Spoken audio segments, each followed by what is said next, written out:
Gente, boa noite. Que seja uma noite muito proveitosa para nós. Possamos aqui, em serenidade, em paz,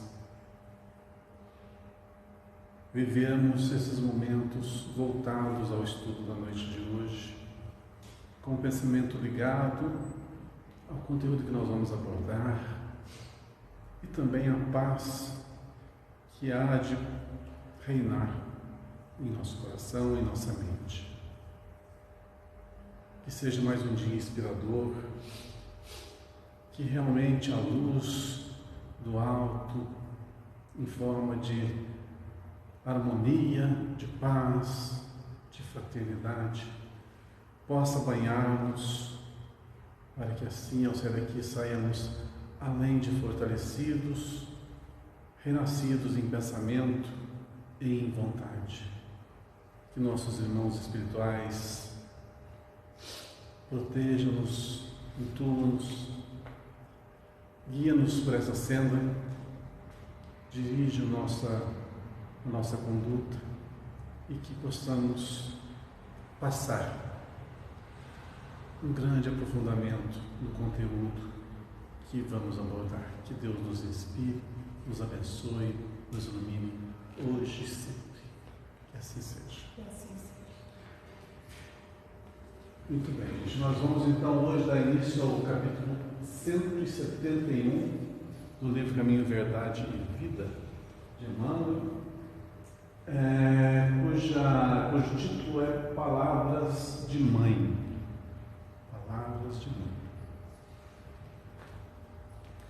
Bom, como toda noite, né, a gente dá uma pincelada no título do capítulo, Palavras de Mãe. O que a gente pode subentender? Que são orientações, mas regada ao quê? A um amor imenso. É disciplina, mas regada ao quê? A segurança.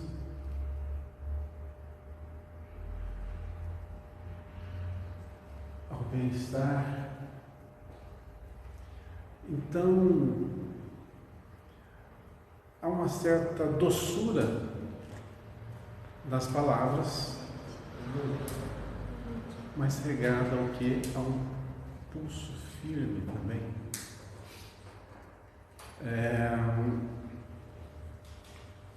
Para que a disciplina esteja presente. Pelo menos eu subentendo dessa forma. É uma disciplina regada a muito amor.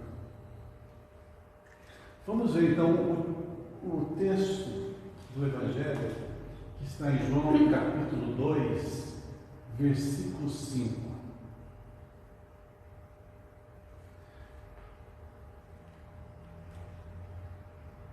Sua mãe disse aos serventes: fazei tudo quanto ele vos disser. Bom, mais uma frasezinha que, se a gente não souber o contexto, fica difícil de falar. É difícil de você saber que vem para cima, que está para baixo, e dar um sentido à frase. Sua mãe disse aos serventes: fazei tudo quanto ele vos disser. Bom, quando isso acontece, a gente recorre a Emmanuel. Né? Vamos ler o texto primeiro, para depois a gente dissertar sobre o conteúdo. O Evangelho é o roteiro iluminado do qual Jesus é o centro divino. Nessa carta de redenção, rodeando-lhe a figura celeste, existem palavras, lembranças, dádivas e indicações muito amadas dos que lhe foram legítimos colaboradores do mundo. Recebemos aí recordações amigas de Paulo, de João, de Pedro, de companheiros outros do Senhor e que não poderemos esquecer. Temos igualmente, no documento sagrado, reminiscências de Maria. Examinemos suas preciosas palavras em Caná, cheias de sabedoria e amor materno. Geralmente, quando os filhos procuram a carinhosa intervenção de mãe, é que se sentem órfãos de ânimo ou necessitados de alegria. Por isso mesmo, em todos os lugares do mundo, é comum observarmos filhos discutindo com os pais e chorando ante corações maternos. Interpretada com justiça por anjo tutelar do cristianismo, às vezes é com imensas aflições que recorremos a Maria. Em verdade, o versículo do apóstolo João não se refere a paisagens dolorosas. O episódio ocorre numa festa de bodas, mas podemos aproveitar a sublime expressão simbólica. Também nós estamos na festa de noivado do Evangelho com a terra. Apesar dos quase 20 séculos decorridos, o júbilo ainda é de noivado, porquanto não se verificou até agora a perfeita união. Nesse grande concerto da ideia renovadora, somos serventes humildes. Em muitas ocasiões, esgota-se o vinho da esperança. Sentimos-nos extenuados, desiludidos. Imploramos ternura maternal, e eis que Maria nos responde: fazei tudo quanto ele vos disser. O conselho é sábio e profundo e foi colocado no princípio dos trabalhos de salvação. Escutando semelhante advertência de mãe, meditemos se realmente estaremos fazendo tudo quanto o Mestre nos disse. Agora ficou mais fácil, né? Mais fácil de nós entendermos.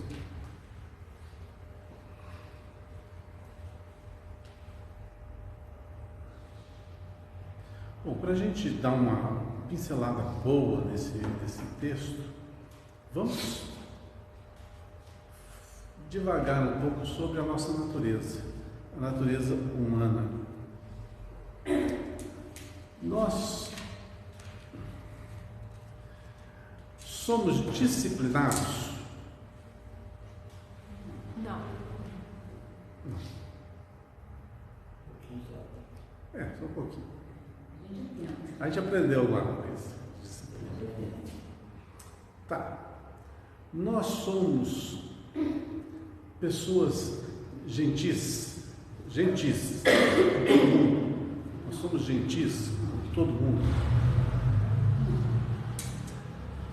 Nós somos tolerantes, bem pacientes. Então, olha só. Mas alguma coisa. Mas alguma coisa a gente tem, né? A gente não é totalmente tolerante, mas a gente tem uma certa tolerância. A gente não é totalmente paciente, mas tem uma certa paciência. A gente não é totalmente caridoso, mas temos os nossos lampejos de caridade. Nós não somos muito amorosos, mas também não somos desprovidos de amor. Pois é, mas a pergunta que você fez é: somos assim? Então, não. Eu respondi não bem pergunta, porque não é. Porque nós somos. Para ser tem que ser 100%. Então nós já temos alguma coisa, então nós estamos nos modelando. Só que nesse caminho de aperfeiçoamento, o que acontece? Se vocês lembrarem daquele texto lá do Leon Denis, né, que fala sobre... Mandei para vocês pelo WhatsApp, né? Fala sobre responsabilidade, não é? Fala sobre, principalmente, sobre os obstáculos que nós vamos viver na vida. Então, os obstáculos, eles são necessários para o nosso aprimoramento. São as dificuldades que nos fazem mais fortes, né? A nossa natureza é dessa forma, né? Aquele que age pouco, aquele que fica mais estagnado, geralmente são os mais fracos. Não estou dizendo que não sejam os mais inteligentes, mas na natureza são os mais frágeis. Acontece que vêm os obstáculos na vida, e nesses obstáculos eles doem. Muitos desses obstáculos foram colocados ali por nós mesmos. Foram as escolhas que fizemos que geraram aqueles reveses que vamos ter que passar por cima. Aqueles desarranjos que nós vamos ter que arrumar. Mas a gente não pensa como causador. A gente nunca pensa que nós somos os causadores. A gente pensa sempre que o mundo é cruel, o mundo é ruim, as pessoas são ruins e o que acontece comigo é culpa do outro.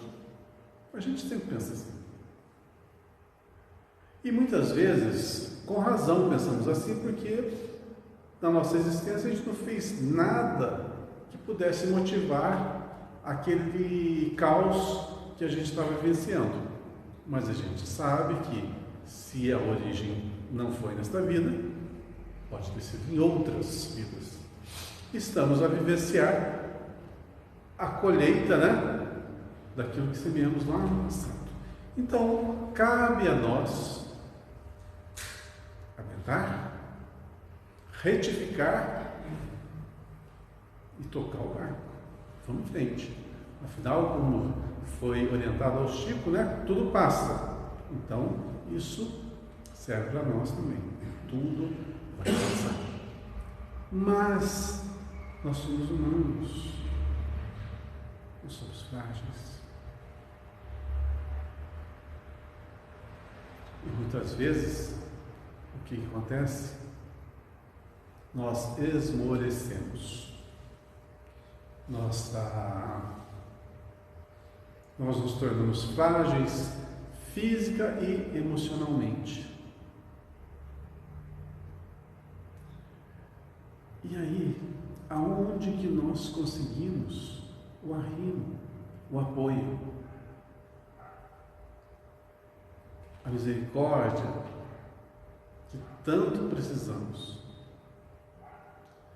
A gente fala assim, em Deus, na fé em Deus, tudo vai passar.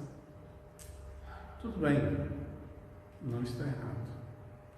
Mas a gente tem que ver também que Deus utiliza para nos ajudar as próprias pessoas, aqueles que estão à nossa volta.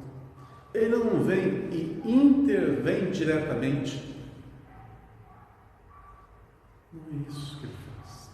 Mas ele coloca ao nosso lado as pessoas que são capazes de nos auxiliar em todos os instantes. E como nós sabemos que essas pessoas estão preparadas para isso? Uma delas já vem com esse condão. Já vem preparada, já é natural, que é a mãe. Que pode ter todos os defeitos, mas que ama incondicionalmente o seu filho.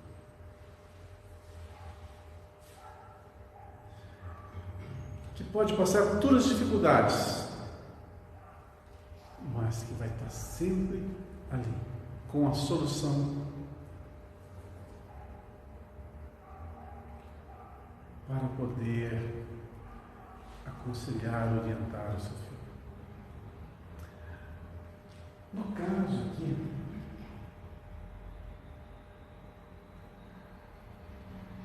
de Maria, que está bordado, no finalzinho, fazei tudo quanto ele vos disser. Ele quem? Está referindo-se a Jesus. E a gente sabe que o que Jesus disse está no Evangelho. Então, aonde que nós vamos encontrar as orientações tão necessárias para que vivamos, passemos pelos momentos mais difíceis? Quando estivermos extenuados, cansados, e vamos ficar, todos vamos ficar, porque a vida vai passando, os fluidos vitais vão se esgotando, e nós não vamos ter mais tanta força como tínhamos outrora, e vamos sentir necessidades. Vamos desiludir porque a vida, na realidade, é uma grande ilusão. Porque tudo aquilo que for verdadeiro é aquilo que nós fizemos, que está presente na nossa mente, na nossa consciência. É isso que nós vamos levar. E se perdermos todo o tempo do mundo com coisas sem valor, e chegamos lá no final sem nada de bom para lembrar, estaremos desiludidos. Imploramos ternura maternal, mas quantas vezes nós ignoramos a presença de nossa mãe? Ou daqueles que nos amam? Desprezamos doar uma fagulha, uma centelha do nosso sentimento a quem está à nossa volta. E no momento que nós ficamos sozinhos, solitários, aí vem a dor no coração, a desilusão de ter perdido tanto tempo na existência. Mas e aí? O que fazer? Qual que é o conselho? Qual que é a palavra de mãe? Segue o Evangelho.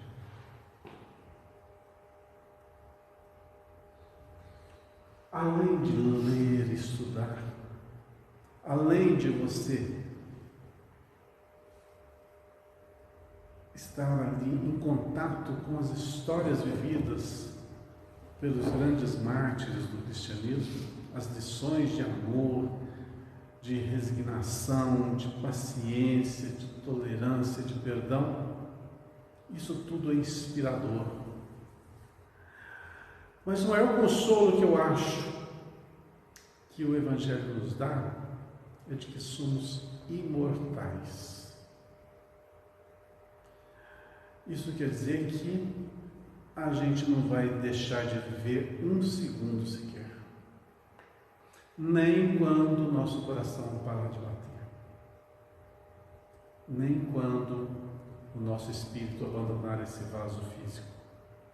A gente não vai deixar de viver um segundo sequer. A nossa vida é ininterrupta. E se ela é ininterrupta, ela não acaba. E esse é o maior consolo para todos nós, porque a nossa vida física pode ter sido crivada de erros, de escolhas ruins, mas não é o fim, é apenas mais um dia. E se nós erramos, se nós desconhecemos, como que podemos nos orientar? O manual já está aí há 2000 anos. É um legado. E a gente ainda desconhece. Ou está conhecendo agora, ou está se aprofundando agora. Mas tem uma coisa. Lembra quando Jesus falou assim: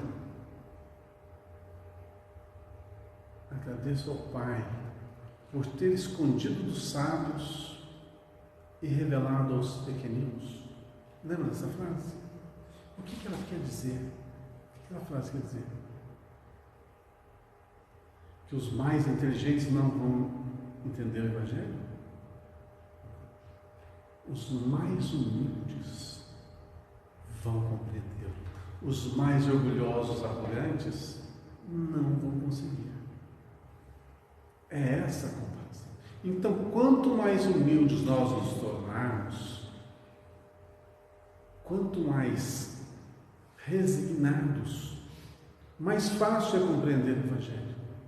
Quando a gente faz com que o mundo gire ao nosso redor, fica difícil a gente entender. Mas quando estamos no mundo, vivendo as experiências, muitas vezes muito dolorosas, aprendemos no dia a dia como lidar com todas as situações, com os nascimentos, com a beleza do surgimento da vida, com a educação, com o desenvolvimento, com o trabalho, posteriormente, com a decadência da força física e, posteriormente, com o desenlace. Todas essas situações vêm a nos moldar, porque aprendemos em cada uma dessas etapas da vida como nos portar, como suportar, como superar, como nos recriar, como nos adaptarmos. E aí é que se dá a evolução. Imagine se nós tivéssemos uma vida retilínea, se viéssemos para esse mundo físico e já nascêssemos com 20 anos de idade, completamente desenvolvido já, e vivêssemos 80 anos com aparência física, com toda a bagagem de um corpo, com toda a vitalidade de um corpo de 20 anos. Quais as experiências que nós adquiriríamos somente dessa etapa? Olha só a importância de se renascer. A importância para aquele que errou muito em épocas passadas, o peso consciencial, o martírio, o fardo que está sobre o ombro, a lembrança daquele que você prejudicou, ou daquele que você matou, ou daquele que te prejudicou, ou aquele que te fez sofrer, ou daquele que você fez sofrer. Imagine vir a esse mundo com toda essa bagagem, como que seria difícil. Então a vida nos dá a oportunidade de passar uma borracha e do zero a gente construir uma nova vida, uma nova etapa, com um pretérito ocultado temporariamente por esse corpo de carne, e a oportunidade de desenrolar uma nova existência. Todo dia, todo abrir do olho nosso é uma oportunidade, e passa rápido. Eu lembro quando mais novo, quando eu ouvi essa frase, a vida passa muito rápido. E agora que o tempo já passou um pouquinho, eu tenho certeza de que a vida passa muito rápido. E que não dá para viver tudo de forma alguma, de cada etapa. Porque a vida é feita de escolhas. Você escolhe A ou B e segue. Nesse A ou B tem outra ramificação, você escolhe para cá ou para lá, aí você vai para cá. Aí chega lá na frente, tem outra escolha. Então a vida é muito ampla. Mas nessas escolhas nossas é que o nosso desenvolvimento se dá. É que os nossos erros são realizados e os nossos acertos também. No final dessa roupagem, a gente fecha para balanço e pesa nossos erros, nossos acertos. Mas com toda certeza, errar nós erramos, isso é fato. Mas que avançamos, nós avançamos. Todos avançamos. Nem que seja 1 milímetro, mas avançamos. E eu tenho certeza que é muito mais que 1 milímetro. Mas as palavras a que se refere o texto são palavras de Maria, orientando para que seguisse a Jesus, né? Seguisse o Evangelho de Jesus. E o que nossa mãe nos orienta, ou nos orientou? Não é para viver na honestidade, na bondade, não ensinou-nos a sermos asseados, educados. E isso tem alguma coisa em discordância com o Evangelho? O Evangelho não nos orienta a sermos gentis para com o próximo, educarmos no tratamento, perdoarmos, relevarmos, entendermos, compreendermos, trabalharmos. Nossa mãe não nos orienta em determinada fase da vida a procurar desenvolver o intelecto para que possa ter uma profissão posterior. Tudo para o nosso bem. E o que o Evangelho nos diz? Que nós aprendemos para quê? Para trabalhar uns pelos outros. Não é a mesma coisa? Então a orientação materna não é um espelhamento do que o Evangelho nos conclama a fazer. Olha só que maravilha! Nós temos, ou tivemos, um professor, uma professora particular, dentro de casa, nos orientando como nos portar perante a vida. Não é um grande presente?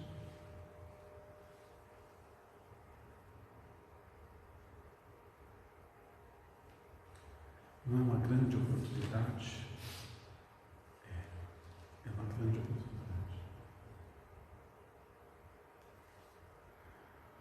Olha esse parágrafo. Também nós estamos na festa de noivado do Evangelho com a terra. O Evangelho está sendo amplamente divulgado há muito tempo, há muitos séculos. E a civilização tem melhorado? Tem. Poderia ser melhor ainda? Poderia. E por que não é?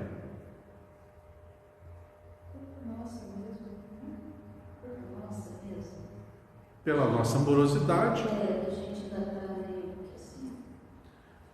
Mas eu acho que vai além disso. Está certo? Eu acho que é por causa da nossa morosidade. Mas eu acho o seguinte. Acho não, é assim que funciona. Aqueles que vão vivenciando e passando pelos ensinamentos, aproveitando-os, introjetando, né? Vivendo realmente o Evangelho, concluem o curso na escola da terra e vão para outras escolas superiores. E quem fica aqui? Aqueles que estão recém chegando ao maternal da terra, ao primário, e vão desenvolver, né, todo o estudo. Ou aqueles que são sepetentes, né? Ou aqueles que abandonaram a escola e têm que voltar. Por isso a morosidade no desenvolvimento do nosso planeta. Porque muitos já não têm a necessidade de reencarnar com tanta frequência. A gente sabe que quanto mais evoluído o espírito, quanto mais evoluído o tempo, quanto mais evoluído o espírito, mais tempo ele leva para reencarnar. Quanto menos evoluído o espírito, menos tempo ele leva para reencarnar. Então, aqueles que nós estamos aqui, é porque ainda estão na condição que tem que cursar essa escola da vida. Por isso que fala aqui, né, Rodrigo, que também nós estamos na festa de noivado, porque quase 20 séculos decorridos, o júbilo ainda de noivado, porquanto não se verificou até agora a perfeita união. E a gente ainda não associou o Evangelho ali na íntegra, não. Pois é, vamos pegar um exemplo que a gente sabe, né? Vamos pegar o Emmanuel, tá? Para quem já leu então os livros, né, há 2000 anos, né, principalmente, que retrata a vida de Emmanuel lá em Roma, né? Como ele era, e através da literatura espírita a gente tem contato com outras encarnações posteriores até chegar nas últimas, agora, que ele já tinha um cabedal de conhecimento enorme e totalmente voltado à divulgação do cristianismo. Olha o salto que ele deu. E a gente pode pegar outros expoentes também, outras pessoas que a literatura espírita ela romantiza e para servir como parâmetro para nós. Muitos, por exemplo, Bezerra de Menezes, ele não precisava mais estar aqui no nosso planeta, né? Mas por sua livre iniciativa e por amor ao que vive, ele está e continua trabalhando por nós, né? Mas outros tantos a gente tem conhecimento, aliás, de que já não se encontram mais nessas esferas. Então, a grande massa, a grande maioria, ainda precisa desse chacoalhão que o planeta dá às criaturas, essas dificuldades. Por que nós vivemos tantas dificuldades? O nosso país, por exemplo, não é um país abençoado por Deus, né? Com tantas regalias, tanta fartura e tanta fortuna. Por que é um país ainda assim,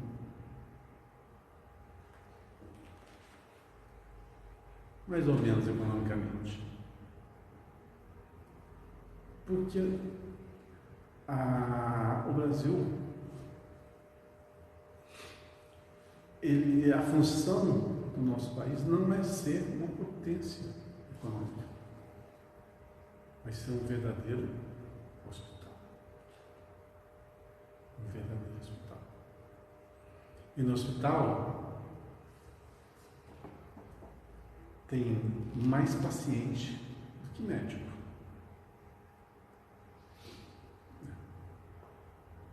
Então, está um caos? Não, nós estamos no hospital. Então, o que acontece aqui é justamente para a cura espiritual de cada um. É o ambiente necessário para a harmonização de cada um. Tem que ter obstáculo. Eu sei que não pode ser na Suíça, não pode ser na Suécia, não pode ser na Noruega. Não é o perfil do nosso país. Nosso país é um hospital. É aqui que as pessoas vão se adquirir a saúde, normalmente. A saúde espiritual. Não a saúde física, a saúde espiritual. Então é necessário ter todos esse panorama que nós tão fartamente conhecemos. Faz parte da vida. Vai melhorar? Vai. Vai sim. Mas ainda não está na hora. Mas vai chegar esse tempo. Afinal, nós estamos entrando numa nova era. Já falamos tanto sobre isso, né? Então, nessa nova era, haverá mais bem do que mal. Mas vejam, ainda haverá o mal. Mas haverá mais bem do que mal. Hoje em dia, o que acontece? Há mais mal do que bem. Essa fase de transição, acho que mais ou menos quando as forças se igualam. Acho que está meio a meio. Mas daqui para frente, o bem vai aparecer muito mais. E quem que determina essa mudança? Nós mesmos. É a nossa mudança de postura, é a nossa ética, é a nossa honestidade, são os nossos pensamentos, são as nossas palavras, são as nossas ações. Faz a diferença? Faz a diferença. Ah, mas sou um só. Um grão de areia não deixa de ser um grão de areia. Mas tira todos os grãos de areia de um tijolo e vai sobrar o quê? Não. estão todos ali compactados, disciplinadamente, façam um tijolo. Nós, como seres humanos, todos eticamente perfeitos, comportados sentimentalmente, ativos no bem. Imagina o que nós podemos fazer. Quando a gente pensa primeiro no próximo e não em nós mesmos. Quando a gente pensa primeiro no amor e no bem-estar dos semelhantes. O que pode gerar isso no universo? Aquilo que nós tanto idealizamos. Mas só depende de quem? Da criatura. Aí a gente vai reclamar para Deus: ah, mas só põe gente imperfeita ao nosso lado. Ele vai responder assim: eu preciso pôr muitos espelhos para você ver quem você é. E aí?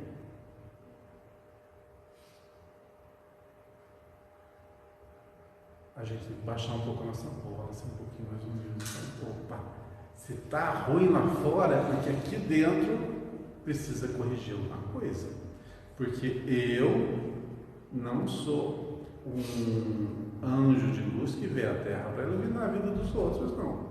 Eu sou igual aos outros que está tentando se iluminar para sair das trevas onde a gente se encontra. E para encontrar esse caminho, esse texto nos orienta. Segue o Cristo. Segue o Evangelho. Faça. Não apenas saiba, não apenas compreenda, viva, sinta, transpire o Evangelho. Não seja aquela pessoa bitolada. Seja você mesmo. Seja você mesmo. Você não precisa mudar a sua forma de ser. Porque, geralmente a gente tem uma ideia um pouco desarrazoada de que para ser bom tem que ser aquela pessoa sentida, né? É a pessoa que se escandaliza com o erro, com o mal, com os vícios. Seja você mesmo. Você sabe o que é certo, o que é errado. Nada pode te escandalizar. Mas você pode ser o quê? Aquele que vai tirar um outro do escândalo. Seja o instrumento, seja aquele que trabalha, esteja preparado. Você não precisa ir buscar aqueles que estão extraviados. A partir do momento que você está preparado, eles virão até você, naturalmente atraídos pelo seu magnetismo. E você os curará, os orientará. Assim como a mãe derrama junto ao filho o seu amor, a sua abnegação,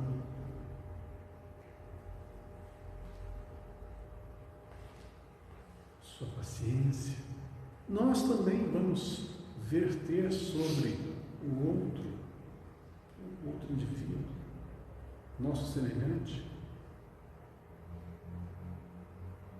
todo esse afeto, todo esse carinho, todo esse desprendimento.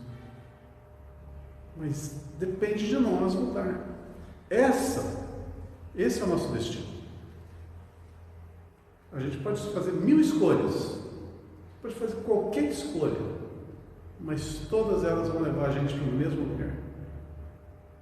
Todas. O que vai acontecer é que a gente vai traçar o nosso itinerário. Você vai ter mais sofrimento ou menos sofrimento. Você vai ter mais rapidez ou mais lentidão. Você vai ter mais pessoas compartilhando conosco a existência ou menos pessoas. Tudo é escolha nossa, mas no final todos nós vamos chegar no mesmo lugar, no mesmo objetivo. Todos. O tempo que vai levar depende de nós. A boa notícia é que nós somos imortais. Então, tempo a gente tem. Então, sigamos a orientação. tudo, todos os capítulos que nós lemos de todos os livros vão redundar no mesmo, vão girar e chegar no mesmo objetivo. A transformação do ser humano, nós, em pessoas boas, fraternas, caridosas, indulgentes, tolerantes, pacientes. Tudo, todos os textos giram e chegam nesse mesmo campo. Eu acho que esse é o 171, né? Todos eles, esses 171, falaram sobre o mesmo assunto. Você vê que nós vamos girando e chega aqui. Os capítulos todos que a gente fez, depois do tempo que a gente está aqui, parece que um complementa o outro. Não é? É tudo parecido, às vezes até palavras iguais. Porque o Evangelho tudo é orientação para o ser humano evoluir espiritualmente. Não é? São orientações para nós evoluirmos espiritualmente, aprimorando nossos sentimentos e tornando-nos mais ativos. Talvez essa atividade que a gente não tenha entendido ainda bem. O que é atividade no bem? É o seguinte: quando você se começa a compreender o Evangelho de verdade, você não consegue ficar parado. Você próprio se cobra. Não é ninguém que te cobra, não. Você mesmo se cobra. Eu tenho que fazer algo. O Evangelho é ativo. Esse algo não é sair por aí fazendo caridade, pegando os outros. Não. Você, simplesmente, somente você, vai saber o que e como fazer. Um comportamento diferente frente aos obstáculos que a gente vai achar no dia a dia. Uhum. Por exemplo, duas escolhas totalmente contrárias, totalmente diferentes. Hoje eu não vejo aqui, hoje eu vou citar ela. Ela escolheu o quê? Medicina, né? Eu escolhi medicina? Não. Eu escolhi, principalmente, profissionalmente é outra coisa, né? Mas principalmente ela escolheu cuidar de corpos. Eu escolhi cuidar de almas. Qual que é mais importante? As duas são importantes. As duas são escolhas. É muito importante. Cada escolha nossa é importante. E quem escolheu outra coisa? Quem escolheu engenharia, por exemplo? Estou dando um exemplo aleatório aqui. Quando você trabalha nisso, é para quê? Para você construir algo para o povo, para as pessoas, para o coletivo, justamente. E não é uma caridade? Não é um benefício? Então tudo conclama para o bem. Todas as escolhas nossas são importantes. Eu posso chegar a um ponto em que eu falo assim, somente o que eu faço aqui no centro não é suficiente. Quero fazer outra coisa. Acontece com qualquer um. Você vai sempre querer mais, ser mais ativo. Assim é o desenvolvimento de cada um de nós. Cada um no seu tempo. Tem pessoas que, para vir aqui na frente e falar meia dúzia de palavras, é um horror. Uma dificuldade só. Estou falando besteira? Não estou, né? Certo. Pois eu falo com naturalidade com vocês. Eu vou me salvar de novo, salvar de novo. Então, são escolhas, simplesmente escolhas. A partir do momento que você quer, você vai e faz. A gente tem esse potencial. Eu nunca fui falar em público. Nunca fui. A única vantagem é que eu sou meio sem vergonha. Então eu deixei a vergonha de lado, vamos lá. Né? Então, eu até que eu faço uma leitura aqui, né, Léo? Com licença, câmera ligada. Já me chamaram, eu fiz, mas antes de depois que for. Pois é coisas que a gente mesmo cria, os obstáculos que a gente mesmo cria. Né? Mas é assim, a gente aprende com as escolhas. A gente aprende com as escolhas boas, com as escolhas ruins. O fato que a gente tem que compreender bem é que tudo nos orienta para um só lugar. Cabe a nós aceitar e vivenciar. É isso. Então, acolhamos esse conselho, essas palavras de mãe, que nos orientam sempre para o caminho retilíneo do Evangelho. Vamos para o próximo?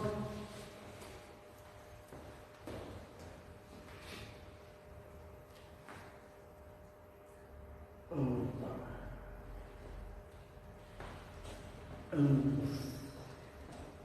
172, título Lágrimas. Que beleza. Vamos analisar o título. O que são lágrimas? Exteriorização do sofrimento. Do sentimento. Exteriorização do sentimento. Pode ser. Porque a lágrima pode ser também de alegria. Pode. Né? Tem duplo sentido. Pode. Né? Então a lágrima é uma exteriorização de uma emoção. Seja ruim ou não. Exatamente. Então vamos ao texto que é uma fala de Jesus, que está em Mateus capítulo 11, versículo 28. Vinde a mim todos os que estáis cansados e oprimidos, e eu vos aliviarei. Esse tema é profundo. Vinde a mim.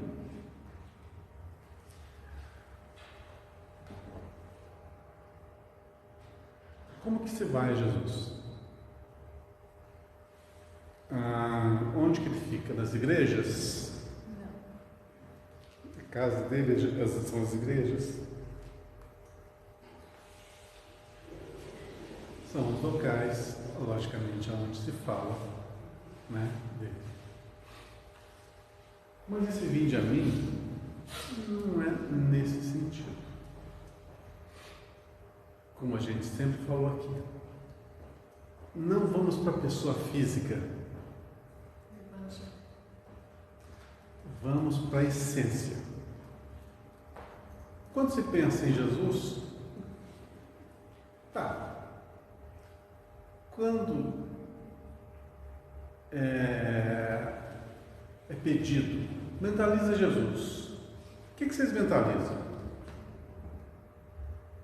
A sua figura, o seu olhar, seus cabelos, o barro, seu porte, ele na cruz, ele na manjedoura. O que vocês visualizam?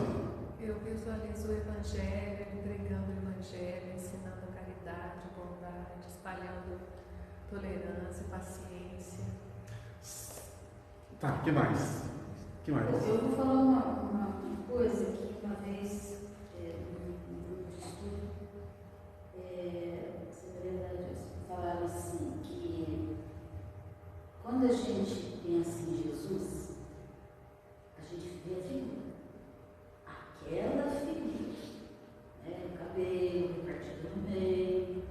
Então fez a comparação em Jesus e Deus. E Deus não tem imaginário. A gente não tem. Pensa em Deus, não tem como você visualizar Deus. Mas Jesus já é mais fácil. Porque a gente tem figuras dele, tem filmes, tem o próprio depoimento do Emmanuel naquela figura. Então é mais fácil. Então tem coisas que a gente pensa, um Deus assim mesmo, essa figura. Antropomórfica.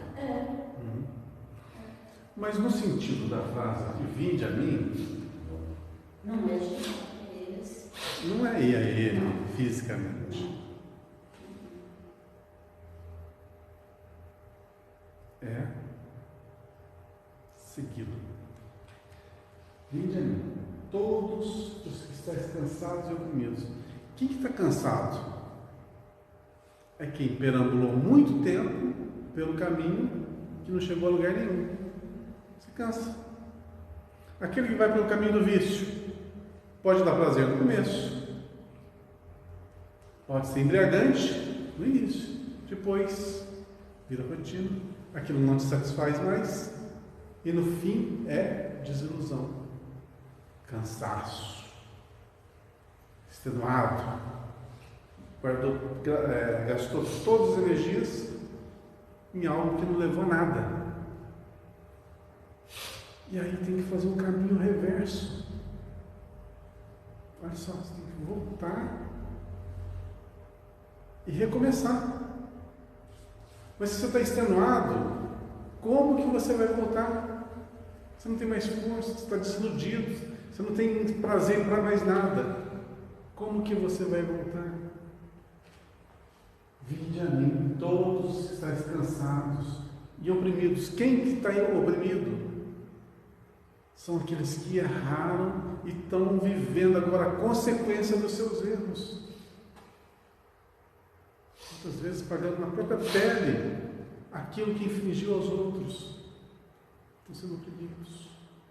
Estão vivendo dias, meses, anos dolorosos, vivência dolorosa. E eu vos aliviarei. Como? Você vai ter que fazer um caminho reverso. E tudo que você desarticulou, você vai ter que articular. Tudo que você desarrumou, você vai ter que arrumar. Tudo que você tirou do lugar, você vai ter que colocar no lugar. Isso é disciplina. Isso não é castigo. Disciplina. Fez errado? Corrige. Alguém corrige para mim? Você fez, você corrige. Mas se eu fiz muita coisa errada, tudo bem. Você vai fazer agora o proporcional em ações boas. Fez o mal? Faz o bem. Não tenho força, estou desiludido. Mas o que o Evangelho é? Na realidade, não é um portal de fé e de esperança? O que é esperança? Esperar dias melhores, esperar dias de bonança. Aguardar, ter certeza de que se você agir assim, tudo acontecerá a contento.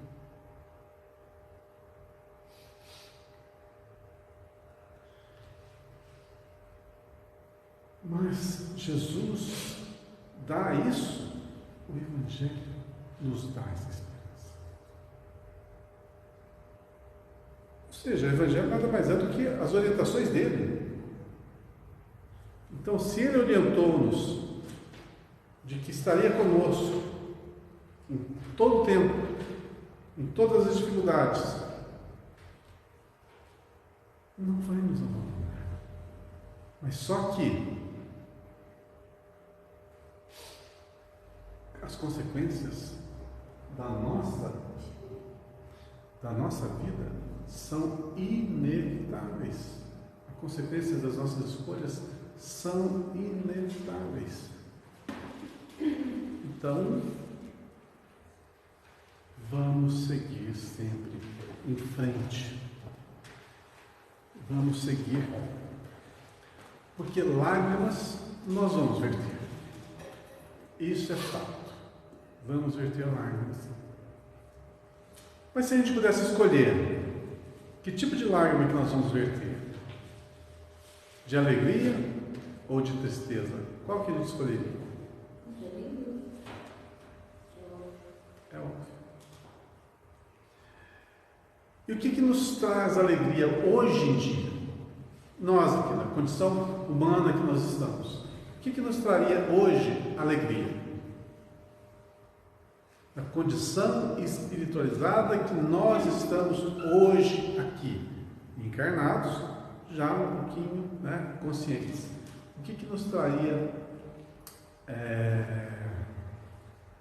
alegria?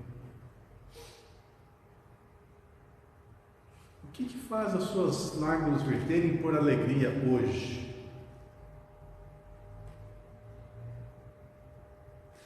Se alguém chega para você e fala assim, você é muito importante para mim, seus olhos marejam de lágrimas.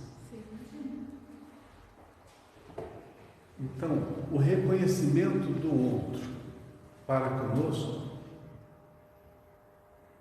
é algo que nos traz felicidade. Mas isso, vocês concordam comigo que só foi propiciado pelo fato das nossas ações também infringirem, né, ao outro algo de bom que vai e volta. Então, fazer o bem, a consequência do bem é o bem?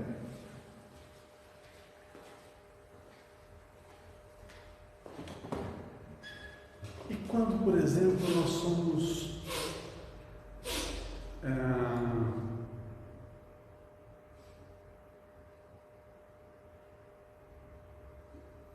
deixa eu falar um exemplo bem leve, um exemplo pesado.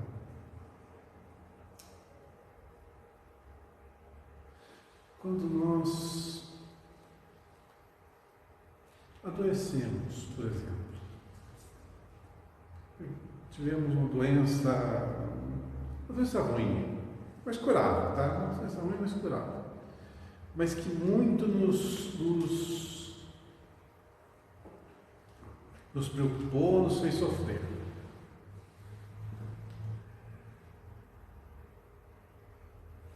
Esse estado pode ter provocado em nós muitas lágrimas de dor, né? De preocupação,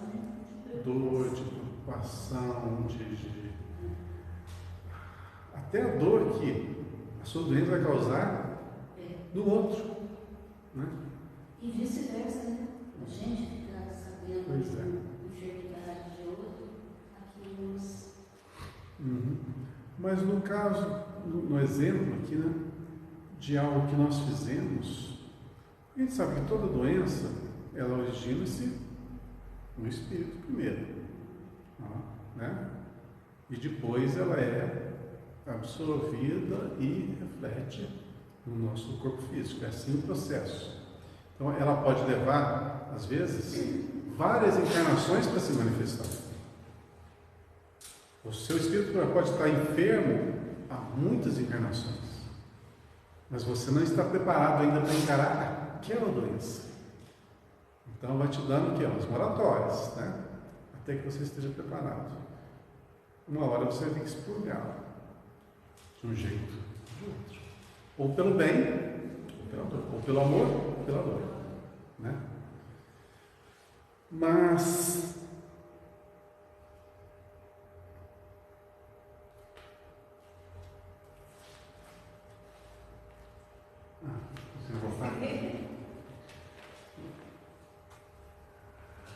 então o texto: vinde a mim todos os estáis cansados e oprimidos. Cansados e oprimidos são aqueles que trilharam um caminho diferente do roteiro do Evangelho.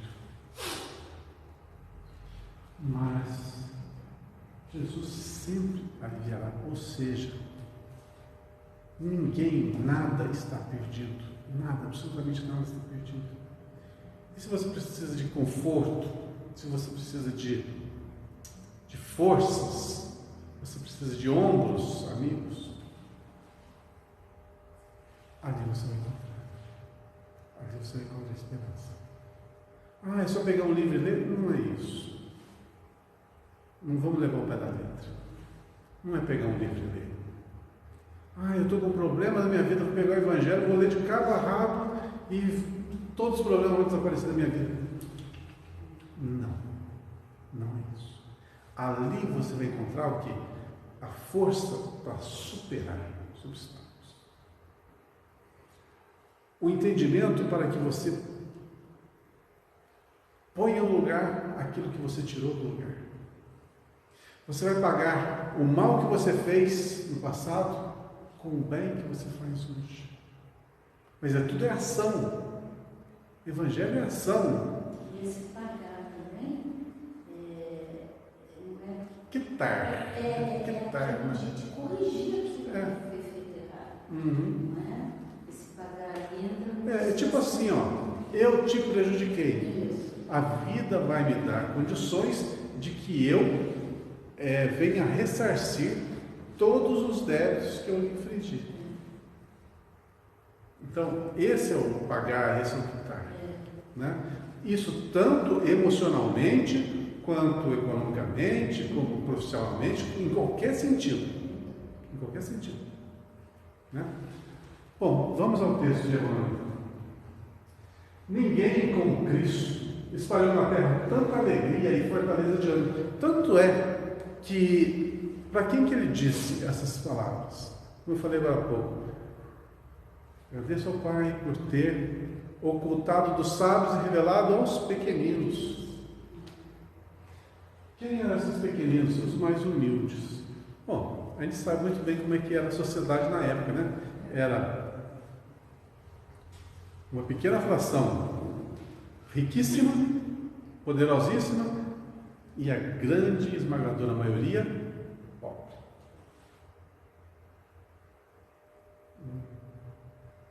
Não cheira isso aí uma desigualdade, uma injustiça? Cheira, né? Mas não é. Cheira, mas não é.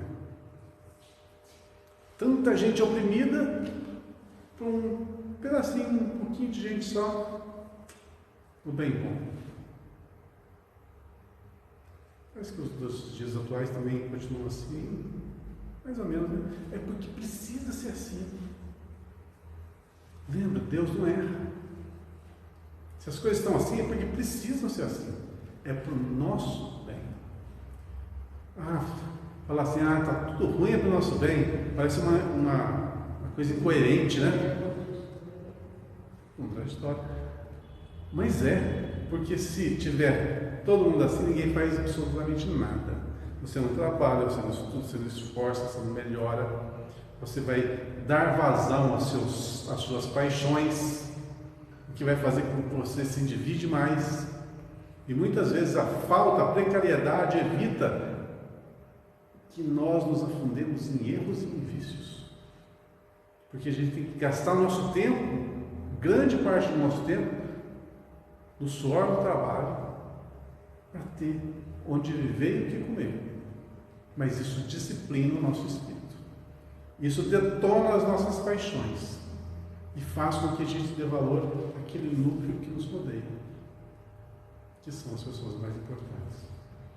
Que se estivesse em outra situação, talvez a gente tivesse abandonado todos estes para viver os prazeres da vida, que é o que muito acontece por aí fora ainda. Faz sentido? Ou a gente queria que o Brasil fosse aquela maravilha? Não deve ter assim. E ela serve.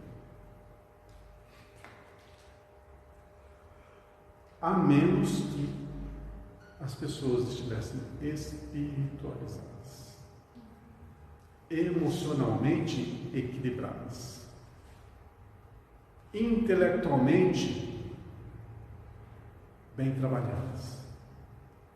E para isso ainda vamos levar alguns séculos. Mas a gente está melhorando. O paraíso já estaria na Terra se ninguém tivesse razões para chorar. Concorda? Depende do choro, né? Considerando assim, Jesus, que era o mestre da confiança e do otimismo, chamava ao seu coração todos os que estivessem cansados e oprimidos sob o peso de desenganos terrestres. O que seria desenganos? As escolhas equivocadas. que fizemos e que redundaram no quê? Em caos, dor, perdas, etc. Olha como que a vida é feita de escolhas. Imagine, você falou, Maria, do retrato, né, do Cristo que foi descrito pelo senador Publio Lentulus ao imperador, né? A única prova É uma carta, né? É uma carta. A única prova literária mesmo sobre como que era a aparência do Cristo. Pois é, foi escrita pelo senador Publio Lentulus, que nada mais é do que o Emmanuel, né, naqueles tempos, vivendo naqueles tempos. Imagina como seria a vida do Emmanuel se do senador Publio Lentulus, né, quando ele encontrou com Jesus, e Jesus convidou a reformar-se, né, se ele tivesse aceito, olha como que seria diferente. Ele não teria passado o que ele passou. Jesus ainda, quando ele fala que não, né? Jesus ainda fala para ele, assim, não é que ele põe medo, ele fala, cuidado com os séculos que virão. Porque foi um atrás do outro de sofrimento. Foi. Ele já sabia, Né? Jesus sabia da natureza humana, né? Mas deu. livre-arbítrio, né? Para ele escolher. Livre-arbítrio, justamente. Podia ter escolhido. Ele estava tocado, mas o orgulho era maior. E o que aconteceu no final da vida? Ele perdeu os olhos, né? Os olhos dele foram vazados pelo seu próprio filho. Tá? Em encarnação anterior, o que ele fez? Vazou os olhos também dos seus oponentes. Lei de causa e efeito, viu? Mas isso aí podia ter sido evitado ou atenuado. Você paga com amor a multidão de pecados que você fez. Não é um belo convite para que você se acerte? Isso é o Evangelho, convidando-nos a uma caminhada equilibrada, que vai fazer com que nossos débitos pretéritos sejam atenuados. Poxa, qual que é mais inteligente de seguir? Lógico, o Evangelho. Não amaldiçoou os tristes, convocou-os à consolação. Quem seriam esses tristes? Os que faliram. E como deve ser. Já pararam para pensar como que era a atmosfera espiritual do planeta naquela época? Pensa bem, o indivíduo vivia mais ou menos 40 anos, 50 anos, quando já era velho, né? 50 anos velho. Doeu essa, né? Puxa. Perdi até o que estava falando. Então, o indivíduo ali aos 20 e poucos anos, 30 anos já estava batendo as botas. Quer dizer, estava voltando para o plano espiritual cheio de equívocos, de erros, de mortes, de traições, de tudo, de vícios. Imagina esse indivíduo desdobrado no plano espiritual, como que ele seria? Então, como que seria a psicosfera do nosso planeta? É trabalho para dar e vender para mostrar lá de cima. É muito trabalho. Então, logicamente, quanto menos evoluído, mais rápido se reencarnavam, né? Não ficava muito tempo lá, porque tem que ser acelerado o processo de desenvolvimento do indivíduo. Imagina se eles não tivessem a oportunidade de renascer logo. Como que seria difícil o ressarcimento dos velhos? Pega, por exemplo, Roma, que era poderio da época. Imagina se os habitantes ali não eram orgulhosos pelo fato de ser a potência, né? A maior potência bélica. Todos orgulhosos. Trabalhavam? Quem trabalhava? Eram escravos. Por que eles gostavam de guerra? Você vê que o povo de antigamente era chegado numa guerra, né? Chegaram numa guerra. Por que a guerra atraía tanto? Olha para pensar nisso. Por que a guerra atraía tanto? Pô, é só desgraça, é só sofrimento. Porque você tomava do outro. Você escravizava o outro. Então você não precisa trabalhar. Você só se beneficiava. Olha como é que nós éramos. E ainda somos. A grande maioria somos assim. A gente quer que o outro trabalhe, se desdobre e a gente se beneficie disso.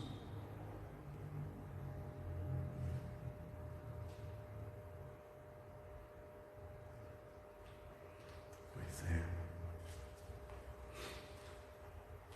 Tem certas coisas, certos pensamentos que nós ainda temos enraizados, que a gente acha certo, mas que moralmente a gente tem que parar, repensar e, olha, entender que muita coisa hoje nós fazemos ainda errado como antigamente.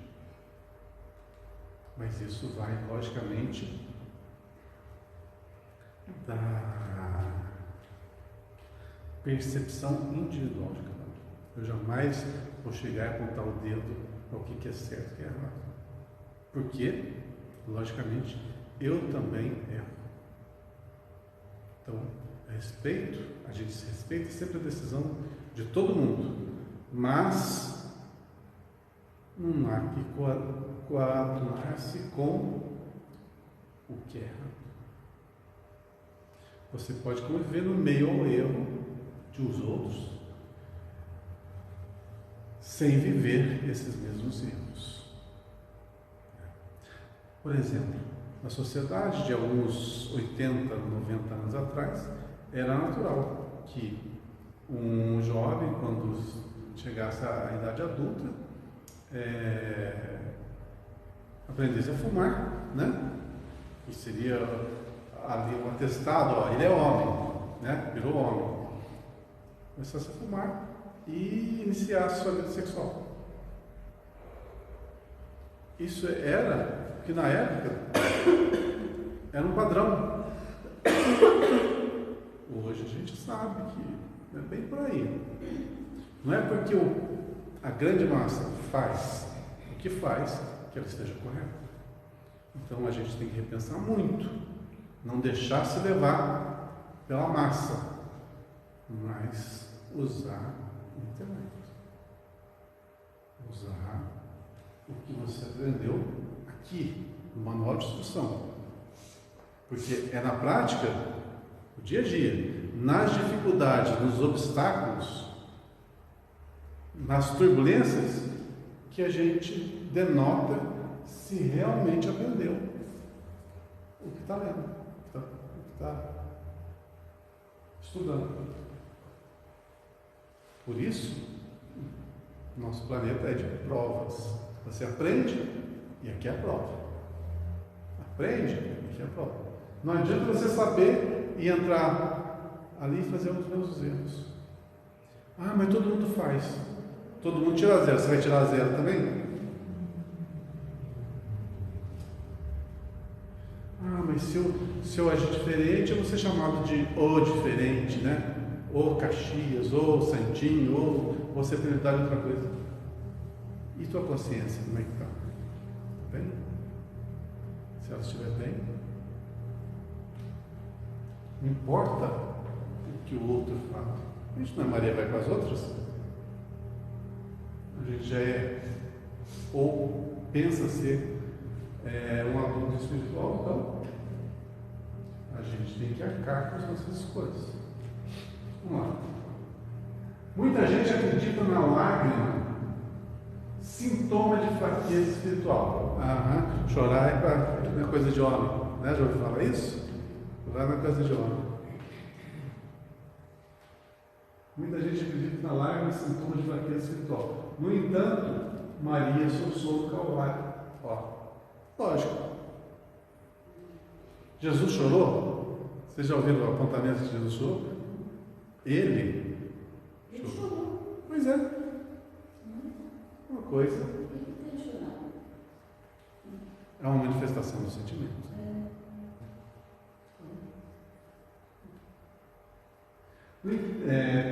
lastimou-se depois da negação. Paulo mergulhou-se em pranto às portas de Damasco. Os primeiros cristãos choraram no circo de martírio, mas nenhum deles derramou lágrimas sem esperança. Plantearam e seguiram o caminho do Senhor. Sofreram e anunciaram a boa nova da redenção. Padeceram e morreram leais na confiança suprema. Isso que eu acho firmeza. Uma postura assim, mesmo nas adversidades, todas as adversidades, que é adversidade, ali era vida e morte, né? Mesmo nas adversidades, manter a sua postura. Imagina nós, você chega alguém aqui e fala assim, ou você renega a sua fé ou vai para o Chilindró.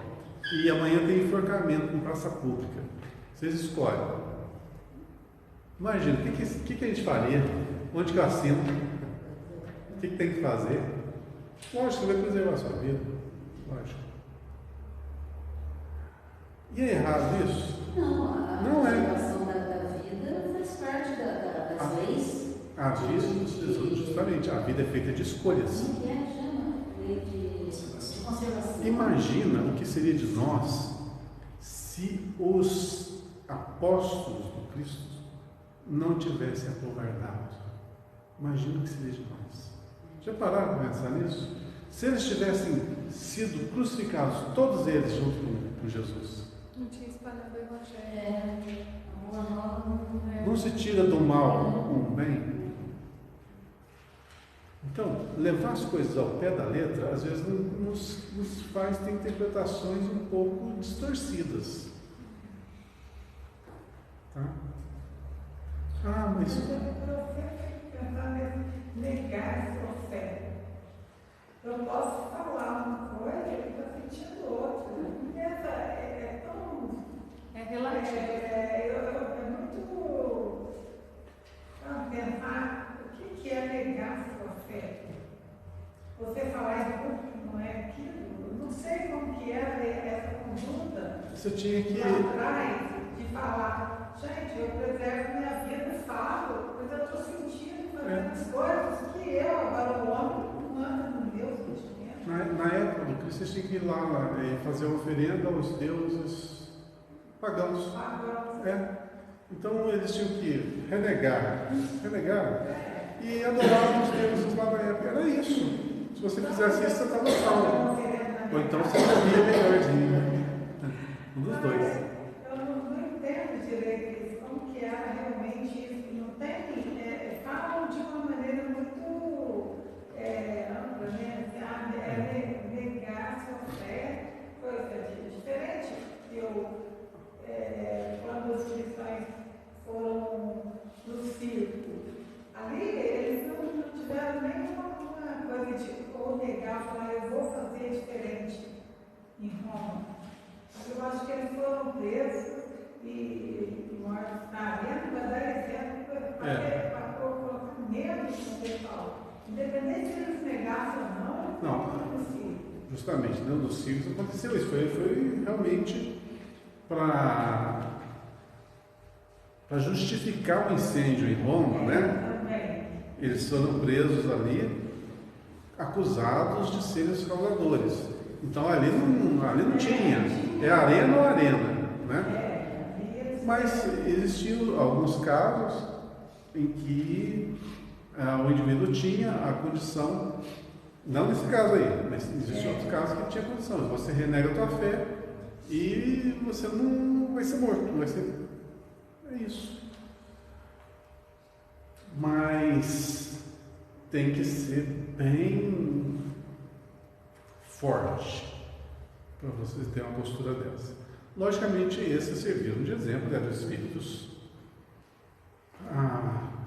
Eu acho que já estão comprometidos. Tá? Seria mais ou menos assim. Eu não estou afirmando, estou falando o que eu acho, tá? É um achismo. Eu acho que esses mártires, alguns desses mártires, eram aqueles que tinham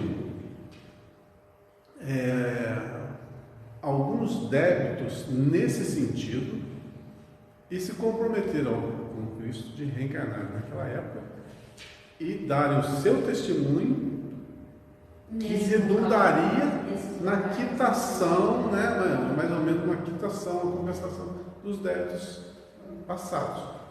Só que cada caso, a gente sabe um caso, tá? Casos particulares, mas assim, a grande maioria pode ser que seja nesse sentido. Então, eles teriam o quê? Já no seu íntimo, aquela vontade, não, eu preciso, né? Embora eles não saibam, não lembrem dos débitos pretéritos, já tem isso nato neles, né? Já faz parte da sua natureza e eles vão por esse caminho. É uma teoria minha, mas eu acho que faz um pouquinho de sentido, né? Agora, se está certo, isso cada caso é um caso, só no individual dá para se analisar. Muita gente acredita na lágrima, sintoma de fraqueza espiritual. No entanto, mas você já viu, né?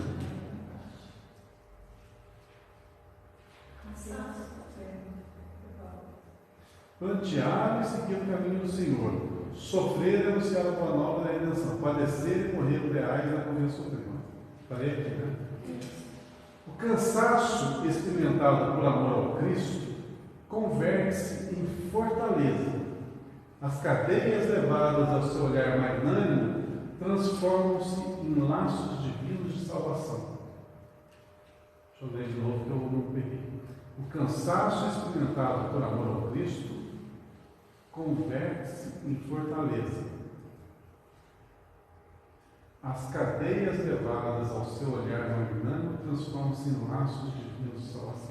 Ou seja, todo aquele martírio, todo aquele sofrimento, ou toda aquela dedicação que foi feita em favor do Cristo, ou seja, do Evangelho, né, da Boa Nova, criaram ou criam laços que fortalecem justamente a união nossa com o mais alto. Laços divinos de salvação, justamente nós nos aproximamos mais do alto e deixamos um pouco aqui as coisas materiais, as coisas da vida. Caracterizam-se as lágrimas através de origens específicas. Quando nascem da dor sincera e construtiva, são filtros de redenção e vida. No entanto, se procedem do desespero, são venenos mortais. Então, a lágrima pode ser uma coisa boa ou uma coisa ruim. A diferença é a fonte que a gerou, né? Como que ela foi gerada. Bom, eu só sei que eu acho que ninguém gosta de lágrimas, né? Ninguém gosta de dor. E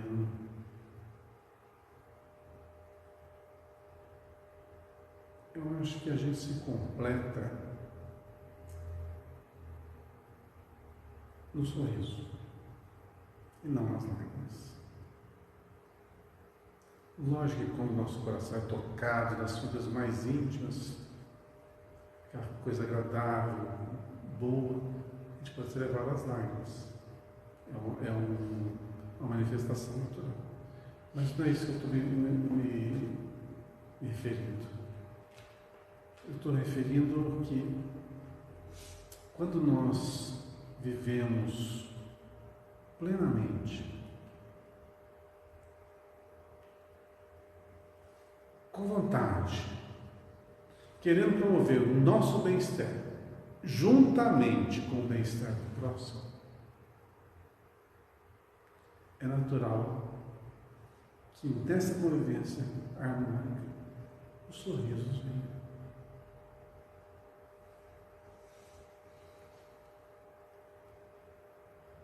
Dor, sofrimento, lágrimas, perdas, faz parte do mundo. Todo mundo vai verter, todo mundo tem, terá, viverá. Mas os sorrisos são construções nossas. A gente não sorri porque o outro nos faz rir. A gente sorri porque a gente quer, no nosso mundo íntimo, viver a felicidade. E quando que a gente sorri? Quando está à nossa volta aqueles que nós amamos, aqueles que nos fazem bem e vice-versa, aqueles que são otimistas, aqueles que são para frente. Mas na nossa vida também tem aqueles que são pessimistas, aqueles que são enfermos.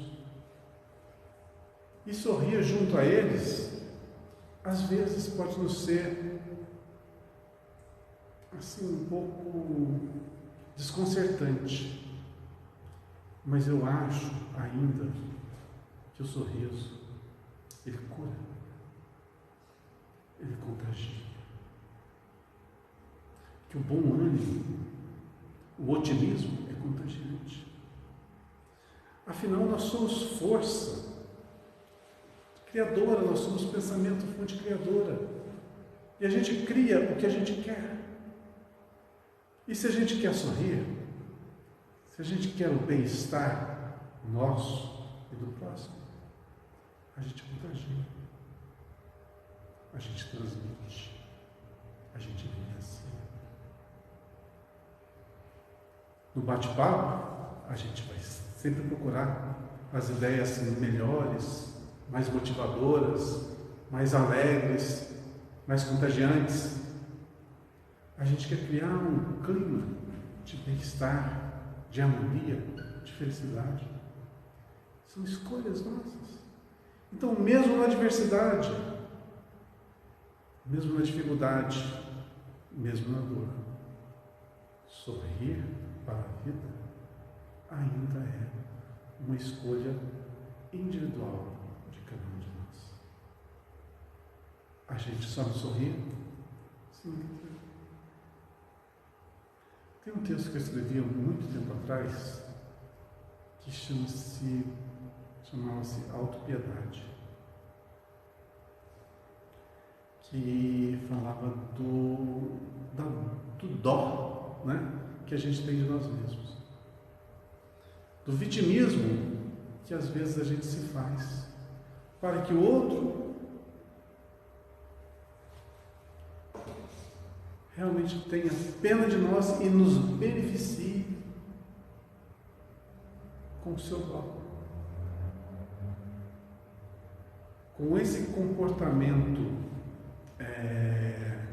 que nos apequena, a gente às vezes mendiga do outro a assistência, ou que o outro faça por nós aquilo que nos compete fazer. Então, raciocinemos se muitas vezes os nossos atos, nosso comportamento não é de autopiedade, para que o outro faça o que nos compete. Mas, no fundo, nós somos fonte criadora e só depende de nós os rumos que o nosso dia seguirá. Então, se a gente escolher ser feliz, não há obstáculo no mundo que possa interromper essa marcha nossa com felicidade. Haverá contratempos, dificuldades, lágrimas e dor? Sim, haverá. E isso faz parte. Mas que isso não nos faça pessoas tristes. Podemos ter momentos de tristeza, mas não nos tornarmos pessoas tristes.